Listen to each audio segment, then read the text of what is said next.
అక్కడ అమ్మాయి చెప్పింది కూడా కరెక్ట్ గా సరిపోయింది. పూర్తిగా అంటే మన వైపు లేకుండా పూర్తిగా ఇప్పుడు మీకే చెప్పుంటాడు, ఇప్పుడు ఆయన లాయర్ గారు కూడా మీకు చెప్పుంటారు అసలు ఏం జరిగింది ఏంటనేది కూడా ఆయనే చెప్పుంటాడు మీకు. నువ్వు మేఘన అడిగింది అమ్మాయిని ఎప్పుడు మీరు పరిచయం అయ్యని చెప్పి, సంవత్సరాలు అని చెప్పింది. ఆ సంవత్సరాల్లో 2-3 నెలలకి వెళ్ళేవాడు బిడ్డ, అంతవరకు తప్పితే అది కూడా వ్యాపారం బిజినెస్ పని మీద. శ్రీధర్ రెడ్డి ఆయన ఎవరు రమ్మన్నారమ్మ ఆ ఉద్దేశంగా వెళ్ళేవాడు అని నేను మీకెందుకు చెప్తున్నానంటే, మీరు కూడా మా బిడ్డ అనుకోని మీరు ఆయనకు బహుమతిగా ఏదన్నా చూసుకుంటే ఆయనకు కూడా ఫీలింగ్స్ అయినా వస్తాయి కదయ్యా. మీరు కూడా ఆలోచన చేసుకోండి. ఇదేదో మీరు కట్నాలు అనుకుంటే నేనేం చెప్పలేను, అది కట్నాలుగా మీరు అసలు ఆలోచించుకోవాలి. నేను కూడా కొద్దిగా సరి చేసుకోవాలి. మీరు కట్నాలు అనుకుంటే ఇంక నేనేం చెప్పలేను. మా బిడ్డ అని మీరు అనుకోని బహుమతిగా మన బిడ్డకి ఇట్లా చేసుకుందాం అని మీరు అనుకుంటే అది మామూలుగా మంచిగా ఉంటది అయ్యా. నేను చెప్పేది అది. ఒక్కొక్కటి మంచుకుంటే మనం ఒక్కొక్కటి చేసుకుంటా వచ్చు, కానీ వీళ్ళు ఫస్ట్ స్టార్టింగ్ కానీ బాగా పెద్ద ఎత్తున ఇబ్బంది అయిపోతుంది. అదే మీకు నేను ఇదే చెప్తా, మీకంటే నేను వయసులో చిన్నదాన్ని. ఒకవేళ మీరు ఏమన్నా హోదాలో ఒకవేళ నన్ను పెద్దదల్లా చూడబాకండి, మీకంటే నేను చిన్నదాన్ని వయసులో. మీ చెల్లిలాగా అనుకోండి, మీరు నాకు అన్నయ్యగా. ఎందుకంటే ఎప్పటికీ బాగుండాలి. రేపు నా చిన్న బిడ్డకు వచ్చే అమ్మాయి వైపు మీరు అక్కడ తగ్గకూడదని నేను చెప్పుకుంటున్నా. ఇవి కూడా రేపు నువ్వు కూడా బాధ కలగకూడదు.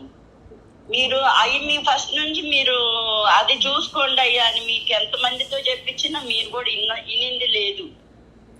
మీకు అక్కడ కూడా తగ్గకూడదు అనే కదా నేను చెప్పించాను.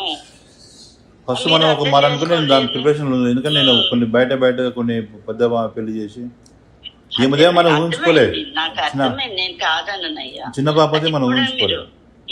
అర్థం చేసుకోండి నేను చెప్పేది కూడా. రేపు చిన్న బాబుకి వచ్చే అమ్మాయి బాగా వాళ్ళు ఉండేవాళ్ళు. నేను ఫస్ట్ నుంచి అదే చెప్పాను. ఎక్కడైనా ఇప్పుడు చింతల్లికే ప్రాపర్టీ ఒక 50 లక్షలు ఆడబడుచు కట్టిన కింద ఒక స్థలమే రాసిస్తాను అంది అమ్మాయి.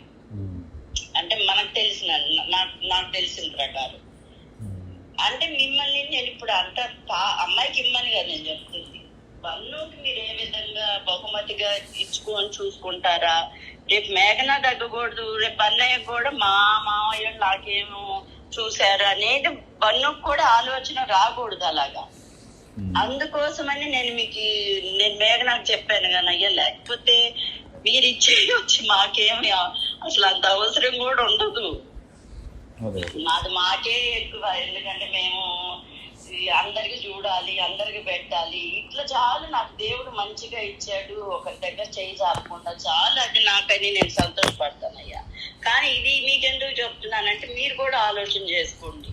రేపు చిన్నబాబుకి వచ్చే విషయంలో అక్కడ మేఘన తగ్గకూడదు, పన్నయ్య కూడా ఎక్కడ కూడా కొంచెం రాదనేది కలగకూడదు. నేను ఆ ఉద్దేశంగానే చెప్తున్నాను కానీ లేకపోతే మీరిచ్చేయి మాకు వచ్చి మాకు ఇచ్చేస్తే అని కాదు నేను చెప్పేది. మీరు కూడా అందుకు ఆలోచన చేసుకోండి. ఎంతసేపు వేరే అల్లుళ్ళు ఉన్న చోట వేరే చోట ఉండే అల్లుళ్ళు గురించి కంపేర్ చేశారు కానీ పెళ్లి దగ్గర ఇద్దరు కోడళ్ళు ఒక చోటే ఉండే దగ్గర నేను చెప్పింది మీరు పట్టించుకోలేదు. అంటే మనం చెప్పలేక నేను చెప్పలేక చెప్పించాను, హర్షతో చెప్పించాను, ఇన్ని చెప్పించినా కూడా మీరు అర్థం చేసుకోలేకపోయారు. వాళ్ళు మనకేం చెప్పలేదు. అందులో ఏంటంటే వీళ్ళు స్టార్టింగ్ చెప్పలేదు, చెప్పావని అంటున్నారు. సాగు గారు కానీ వీళ్ళందరూ చెప్పావని అంటున్నారు. లేదు శాలిని గాని హర్ష గాని లేదు చెప్పామనే చెప్పారు వాళ్ళు. లేదు నేను కూడా ఏమన్నంటే ఏదన్నా కానీ సరే మన పాపకు పెట్టుకున్నా మీకు పెట్టుకున్నా వాళ్ళైనా కానీ కృష్ణ అన్నయ్య మాకు అసలు అవసరం లేదు. నేను ఎప్పుడు కూడా అలాంటి ఆశపడను కూడా. రేపు మీకెక్కడ విలువ తగ్గకూడదని ఇప్పుడు ఇవన్నీ మేఘనాకు నేను చెప్పానే గాని, లేకపోతే అసలు మీరిస్తే మేము బాగుంటామా చెప్పు. ఏంటంటే నేను ఆ పాపకు ఇంకొక 5-6 months అయితే ఒకటి బిల్డింగ్ వాళ్ళు పెడితే ఆమెకు రెంట్ అనేది పడుతుంటుంది, వాళ్ళు సరి చేసుకోవచ్చు అని నేను ఆ ప్లాన్లో ఉన్నాను. ఆ తర్వాత ఏంటంటే ఇంకోటి ఏంటంటే ఇప్పుడు పెద్ద పాప పెళ్లి చేసిన తర్వాత ఈ పాప పెళ్లి చేసిన తర్వాత నాకు 6 months గ్యాప్లో ఖర్చులు బాగా ఎక్కువైపోయినాయి. మనకు వచ్చే ఇన్కమ్ లేకుండా ఖర్చులు ఎక్కువైపోయినాయి. ఇక నేనేం చేసిన అంటే బయట కొన్ని మనం తప్పదుగా మనం పెద్ద మంచి చేయాలనుకున్నప్పుడు ఖర్చు పెట్టుకొని మనం చేసినప్పుడు మనం బయట కొన్ని చాలా చేయాల్సి వచ్చింది అట్లా. దానికోసం టైం తీసుకొని వీళ్ళు ఇద్దరు మంచిగుండు వడ్డీలు కట్టుకుంటున్నాం, ఇప్పటికీ వడ్డీలు కట్టుకుంటున్నాం. ఇద్దరు మంచిగుండు కొంచెం పొలాలు అమ్మితే తక్కువ రేట్లకి అమ్ముకున్నాం. ఎందుకంటే బిడ్డ బాధపడుతున్నాడు, ఏ బిజినెస్ లేదు, బాధపడుతున్నాడు. కాబట్టి ముందు ఏ ఒకటి అమ్మి బిడ్డల చేతికి ఇచ్చేయాలి. ముందు వాళ్ళు ఒక వ్యాపారం అంటూ చేసుకుంటే అప్పుడని బిడ్డ ప్రశాంతంగా ఉంటాడని ఆయన ముందు అది ఆలోచన చేసుకున్నాడు. అన్ని తక్కువ రేట్లకి అమ్మేసుకున్నాం. కానీ వాళ్ళంటూ ఒక వ్యాపారం పెట్టుకోవాలి. ముందు వాళ్ళు ప్రశాంతంగా ఉండాలి కదా మనకి లైఫ్ లో. మనకేం కావాలి, బిడ్డలు ప్రశాంతంగా ఉంటాయి కదా. అదే మేము కోరుకునేది అదే. ఇప్పుడు వీళ్ళు ప్రశాంతంగా లేరనే కొద్దిగా మాకు బాగా సఫర్ అవుతుంది బాగా. అందుకని నేను ఆయన ముందు ఇప్పుడు కొద్దిగానే ప్రశాంతంగా మిన్నమ్మ ముంగల నేను అదంటే అని చెప్పేసి దాని ముంగల లేకుండా మీ ఇద్దరం వెనుక కూడా ఎందుకు అమ్మేసుకున్నాం అయ్యా. బిడ్డలు ప్రశాంతం మరదలు నేను అంతా కలిసి అసలు బాధపడిన రోజు అంటూ లేదు మాకు ఇంట్లో. ఇట్లా జరుగుతుంది. ముందు ప్రశాంతతకు వచ్చాడు, ముందు అది కావాలి కదా మెయిన్ మనకి. ఇవన్నీ మనం ఊహించింది కాదు కదా. మేఘనా వస్తుంది, తన ఎట్లా పట్ల తను ఇది చేసుకుంటుంది. ఇప్పుడు ఏంటంటే అప్పుడంటే ఫోన్ మాట్లాడుతున్నాడు. ఇదిలో మేఘనా కొంచెం గట్టిగా మాట్లాడి ఉండొచ్చు. మేము మాట్లాడమంటేనే మాట్లాడింది. వీళ్ళు మంచిగా సెట్ కానివ్వండి. వీళ్ళు మంచి సెట్ అయినాక మనం కూడా ఆలోచన చేద్దాం కూర్చొని. ఏదున్నా కానీ నేనున్నా వాళ్ళున్నా కానీ అంత మన పిల్లలకే. నేను మన పిల్లలకి ఏం చేస్తారో చెప్పండి మరి. కొంచెం నేను ఎందుకు చెప్తాను, వాళ్ళు సెట్ అయితే కాదు, మీరు చెయ్యాల్సి మీరు ప్లాన్ చేసుకుంటే ప్లాన్ చేద్దాం. వాళ్ళు కూడా సెట్ అయిపోతారు. ప్లాన్ చేద్దాం. నేను బాగొట్టున్నా సార్ మాట్లాడి ప్లాన్ చేద్దాం. నేను మీ బావగారైతే ఇదే చదువుతున్నాడు. ఆయన మనం చెప్పిన ఆయన అర్థం చేసుకోడు, ఆయన వినడు. లేదని ఫస్ట్ నుంచి చెప్పుకుంటానే వచ్చాము. అసలు ఎక్కడాక ఫస్ట్ స్టార్టింగ్ నుంచి మనకి ఇబ్బంది పడుతున్నాం మనందరం. మీరు ఆయన చెప్పలేరు అన్నయ్య, కాదక్క మీకు చెప్పరు. ఎందుకంటే మీరు ఎంతైనా ఆయనకి అర్థమైపోయింది. మీరు ఎట్లా ఉన్నారో నాకు అది తెలియదు, కానీ మేమైతే కనీసం ప్రశాంతంగా కనీసం ఒక ముద్ద అన్నది లేదు. ఇంత మనం భారీ ఎత్తున చేసిన తర్వాత ఇంత బాధలు ఉండకుండా కూడా నేను చేయాలంటే అది కొద్దిగా నాకు సఫర్ అవుతుంది. అప్పుడు తను భార్య కాబట్టి నాకంటే ఎక్కువ అమ్మాయి బాధపడింది. నేను అందులో ఇది చెప్పను. భార్య కాబట్టి తనకి ఇంకా ఎక్కువ ఉంటది. 100% అమ్మాయి బాధపడింది. సరే నన్నంటే తీసేయండి, నేను తల్లిని పడానా లేదా అందరం మీరు ఏడ్చాడన్నది అది చూసినా కాక. ఇప్పుడు బావగారు కానీ మీరు కానీ ఎంత చాలా సఫర్ అయినాం. మేమో చెప్పుకోలేకపోయినాం. సరే బావగారు ఆయన పాపం మొన్న మనం హైదరాబాద్ వచ్చినప్పుడు బావగారు ముఖం చూడంటే నాకు బాధ అనిపిస్తుంది బాగా. ఎందుకు ఇంత బాధపడుతుంది మాకు, ఎందుకు మనకు ఇన్ని విధాలను కూడా మనం హ్యాపీగా ఉండలేకపోయినాం, సంతోషంగా మాట్లాడలేకపోతున్నాం, సంతోషంగా ఉండలేకపోతున్నాం అనేది నాకు బాగా ఉండే బాధ. నేను ఎందుకు చెప్తున్నా అంటే కొంచెం ఇప్పుడు మీరు సెట్ అయ్యేదాకా ఆలోచించబాకు. నేను చెప్పేది ముందు ఒక నెలలోపు ఏదన్నా మంచి ఒక కారు ఒకటి తీసుకో. నేను ఏదో ప్లాన్ చేస్తాను. అది చెయ్యండి. కొన్ని డబ్బులు అంటే మరి ఇక మీరు మీ బిడ్డకి ఇచ్చుకుంటున్నట్టు మీరు ఫీల్ అవ్వాలి. కానీ వాళ్ళు బాగుంటేనంటే నేను ఏం చెప్పలేను. ముందు ఇప్పుడు వాళ్ళని ఇచ్చేసుకుంటే బాగుంటారు, మీకు కూడా బాగుంటదని ఎందుకు చెప్తున్నానయ్యా. మీకంటే మాకు ఎక్కువ ఇవ్వలేరు. ఏదున్నా బాగున్నా మంచిగా చెడున్నా బావగారు మీరు మీకంటే మాకు ఎక్కువ ఉన్నది కూడా మాకు ఇవ్వలేరు. ఎందుకంటే పిల్లలు తరఫున నాకు మంచిగా ఉన్న మంచి వాళ్ళు అంటే ఫస్ట్ మీరు, ఆ తర్వాతనే మా అమ్మ. కాదు కానీ ఇప్పుడు నేను ఒకటే చెప్తున్నా, మీరు మా సొంత అన్నలాగే నేను ఫీల్ అయ్యా ఫస్ట్ నుంచి కూడా. ఇప్పుడు ఏంటంటే ఇప్పుడు చిన్నబాబుకి వచ్చే మీరు ఇది ఇక్కడి దగ్గర చూడండి. ఇప్పుడు విన్నయ్య కూడా ఒక 2-3 నెలల్లో నిశ్చితార్థం పెళ్లి ఇవన్నీ చేసేయాలని అనుకుంటున్నాం. ఆయన అక్క మరి ఇవన్నీ మనం చేయాలప్పుడు ఫస్ట్ వీళ్ళేదో మంచిగా ఉండాలి కదా. ఫస్ట్ అది బాగుంటారు. అదొకసారి మనం ఆలోచన చేద్దాం. ఇప్పుడు మనం కూడా ఒక్కసారి వీళ్ళు కాక కరెక్ట్ ఉంటే ఇప్పుడు ఏముంది, ఒక ఏదైనా మన సైడ్ అమ్ముకున్నా వీళ్ళకు బండి పెట్టడం పెద్ద లెక్క కాదు. మనం ఫస్ట్ మనం స్టార్టింగే ట్రబుల్ వస్తుంది. బండి స్టార్టింగే కొత్త బండి తీసుకుంటే అది స్టార్ట్ కాకుండా బండి మూవ్ కావట్లేదు. బండి మూవ్ కావాలి.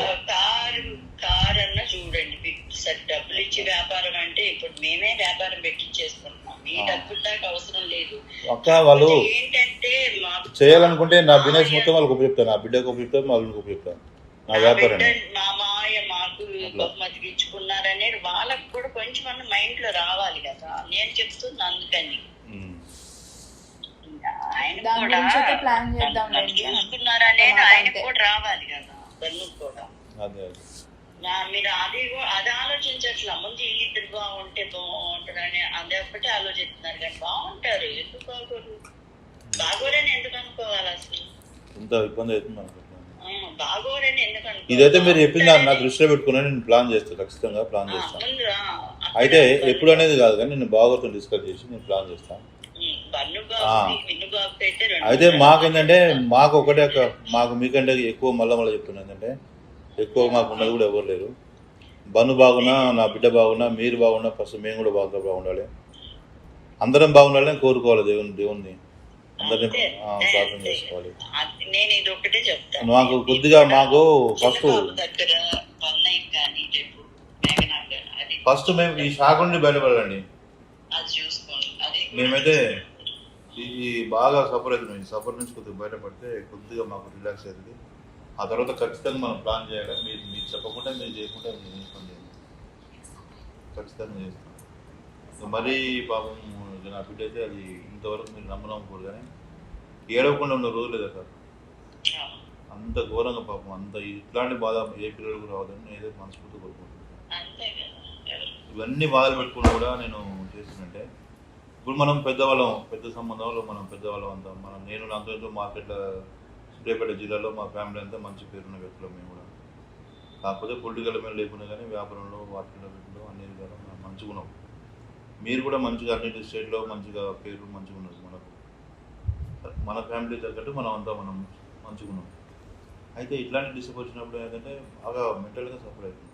మన విధంగా నేను షాప్లో పోయి కూర్చున్నా కానీ నేను వాళ్ళు మా గుమస్తాలు సెట్ గారు ఏది లెక్క తప్పు చేసినావు, ఇది ఇట్లా చేసినావు చెప్పండి.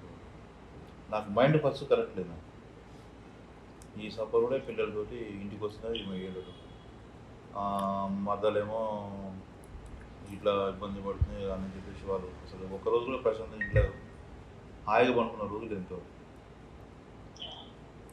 అంత బాధలు మీకంటే ఎక్కువ మాకు చెప్పుకోలేదు. ఎవరు చెప్పుకుంటాము? ఏనాడు కూడా ఒక 2 నిమిషాలు మీకు ముందు నేను మాట్లాడినా ఇంతవరకు 2 months మరీ బాధపడుతున్నా. బండయ్య చూసినేమో అక్క, బండమ్మ చూస్తేనేమో బండమ్మ పాపం అన్నీ ఇట్లా ఆరితేరిన మనిషి కాదు. అది కొద్దిగా ఫుల్ మైండ్ మెచ్యూర్ అంటే కొన్ని అవకతవకలు తెలియదు పాపం. మేమేమో బావగారు మేము ఇట్లాంటి లేదు పాపం అందరూ ఆయన మోసం చేయాలని చూసేటోళ్ళు జనాలు. అదొకటి అబ్బాయి మొహం చూస్తే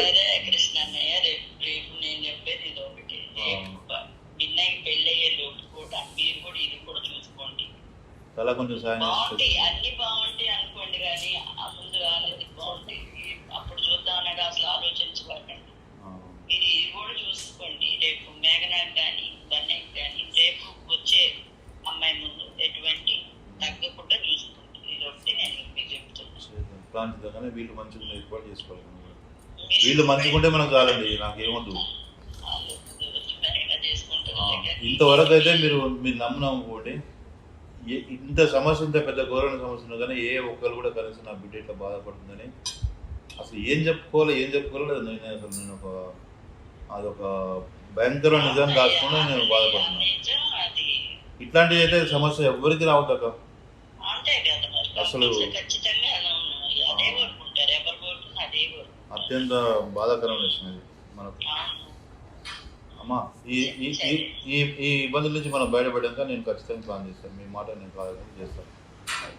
మీకు మాకు మనం అందరూ హ్యాపీ కూడా చాలు. మీరు కూడా బన్నయ్యని కొద్దిగా నచ్చ చెప్పండి. బాబుతో కూడా కొద్దిగా మంచిగా ఫ్రీగా మూవ్ చెప్తాను. అదే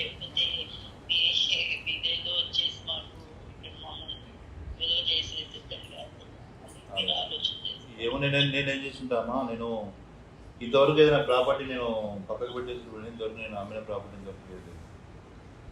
అంటే మనకు బాగా ఇవేమవుతుందంటే ఇప్పుడు నేను బాగా అంటే డబ్బుల పరంగా కొద్దిగా నేను ఇబ్బంది పడుతున్నాను బాగా ఈ మధ్య కాలంలో, ఒక 1 year నుంచి. ఆ పెద్ద పాపకు మళ్ళీ ఆమెకు స్టడీకి డబ్బులు, తర్వాత వీళ్ళ పెళ్ళి, తర్వాత మళ్ళీ ఎమ్మటే ఏమో పెళ్ళి, ఇవన్నీ ఎమ్మటెమ్మటి అయినాయి కాబట్టి ప్లాన్ చేద్దామని చెప్పు డాడీ. ఎన్నొద్దు అన్నారు అంటే అన్ని చేద్దాం అనేది అక్కడ ఆగిపోవద్దు మీరు. అదే మనం ఇట్లా చేస్తే ఇంకా వాళ్ళిద్దరికి అంటే కన్నయ్య కూడా పాజిటివ్ ఇది వస్తుంది కదా, నన్ను చూసుకున్నారు అనేది ఉంటది కదా. చేస్తాం. లేకపోతే నాకేం వాల్యూ ఇచ్చారు అనేది లేదు అట్లా అనుకోవద్దు ఎప్పుడైనా, మనం అనుకోదు అట్లా. మరి మీరు ఏదైనా చూపిస్తేనే కదా చేద్దాం. ఆయన